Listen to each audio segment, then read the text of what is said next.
My daughter, Diana Marie Showman, was shot August 14th, 2014, and she had mental health issues. And I'm part of a group of families who the last thing in the world we'd like to do is be here. But it's a family that is growing far too often because of a new thing that we now have an acronym, OIS, Officer Involved Shooting. It's happening way too often. It affects us. We're in pain. We are, deal with it daily. The day they killed Antonio, they took my son's father away. They took my son's innocence away. They took my son's sense of safety. It's been over 4 years and I still have no answers. You can't make policies with the people who are doing the harm. You need to include the community that's impacted, because we know what it feels like. He was shot in the back of the head. I don't see how that's justified. Unarmed. There was excessive force after the fact. We are in crisis. This isn't your family that's in crisis, it's ours. We got 3 babies that we have to tell that their dad's not here. And they are part of this community. How are they going to grow up not trusting the police department? Not one more life should have to go through this. Not one more family should have to be like this. 3 babies under the age of 7 with no father. And how are they supposed to grow up in this city that we've all been a part of for over 50 years, 60 years? My son, Philip Watkins, was shot and killed on February 11th, 2015. He was having a mental crisis. He was shot 10 times while his 2.5-year-old daughter was sitting in the car. You're telling his daughter, who is now going to be 6,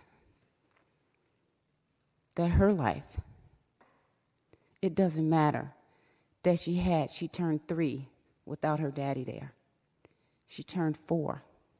She started kindergarten without her daddy. When she gets married, when she has her first date, when she goes on a prom, when she starts to like boys, anything, her daddy won't be there. Why?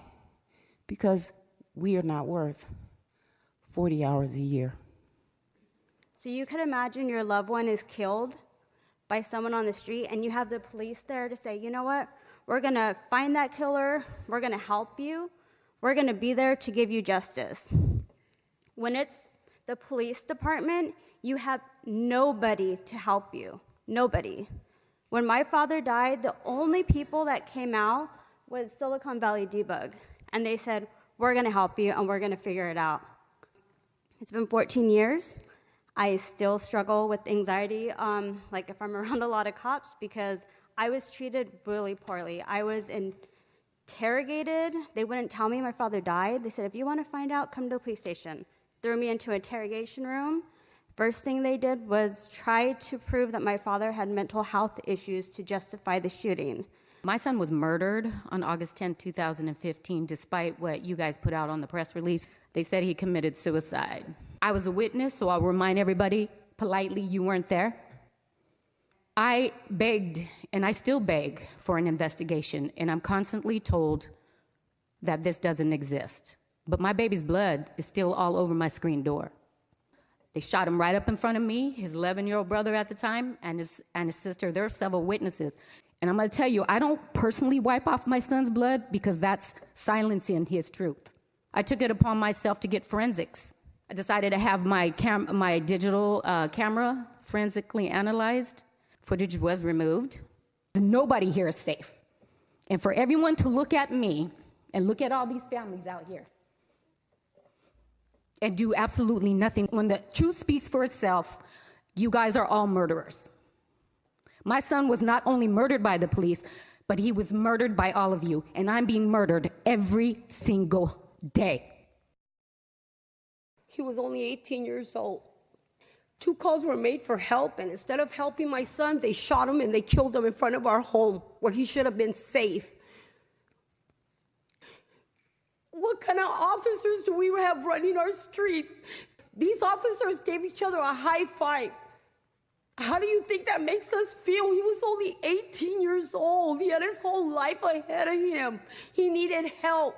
And he was gunned down like a dog in front of our home for the whole neighborhood to see. He was killed at 5:51 p.m. and his body was left in front of my house till 2 in the morning. Why? Why? So all our neighbors could see him out there in front of our home. There's video camera that shows my son's body in front of our home till 2 in the morning. I wasn't here to save him. You were supposed to serve and protect. You took an oath. Why take a life? Why was that the first response? Why not use every other tactic that you guys train your officers to use? Why deadly force? He didn't have a weapon. He didn't have anything. He needed help.